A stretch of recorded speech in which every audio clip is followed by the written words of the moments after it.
Ang inang buhok yan. My God!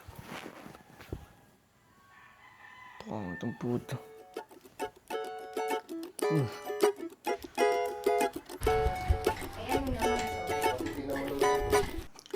Birthday ngayon ng pinsan ko, si Judy.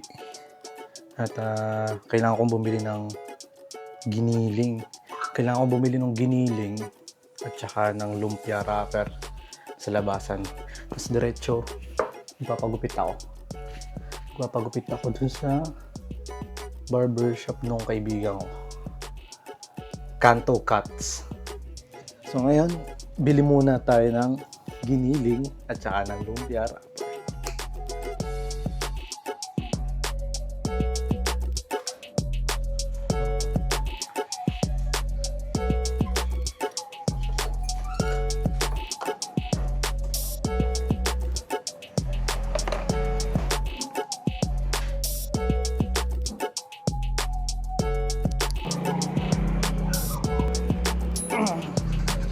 Okay ba yung audio kapag ano? Kapag nagmumotor tapos naka-low lang yung noise cancellation tapos negative 6 yung gain. Tignan natin kung okay ba. Siguro yun. Kalahati po. Yep.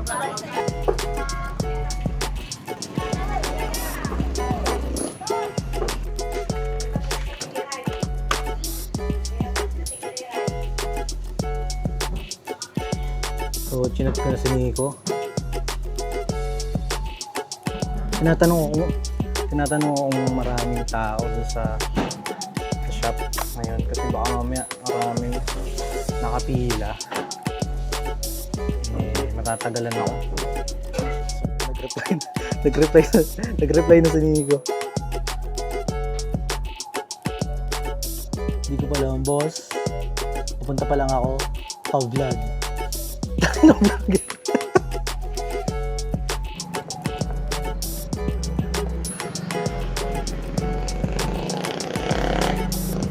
Tulong pala sa kabila. Pumunta ka na.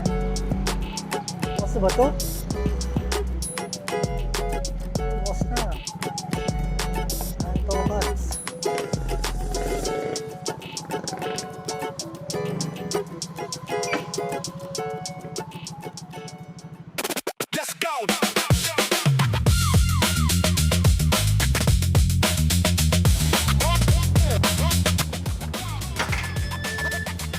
Pagupit po. Wala ko kasi ni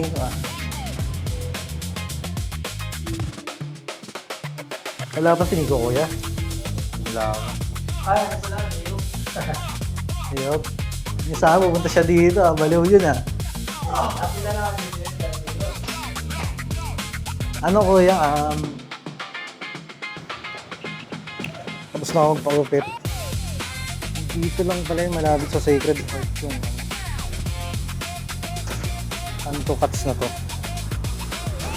Malapit nito. Ito, ano to? Pansitan to eh. Tapos papunta doon yung ano, yung Sacred Heart.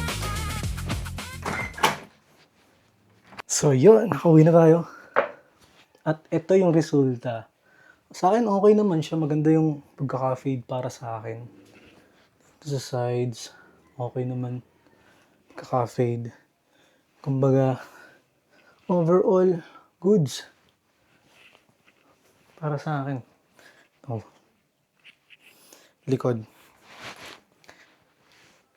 Liliguan ko muna, tapos titingnan ko kung ano yung magiging look niya kapag basa yung buhok ko. Okay? So, ito na yung resulta nung gupit at para sa akin, okay naman siya. Maganda siya, malinis. Maganda rin yung ano sa ganito, yung fade niya. Para sa akin. Nice. Okay, maganda dun. Dito pala ang papagupit.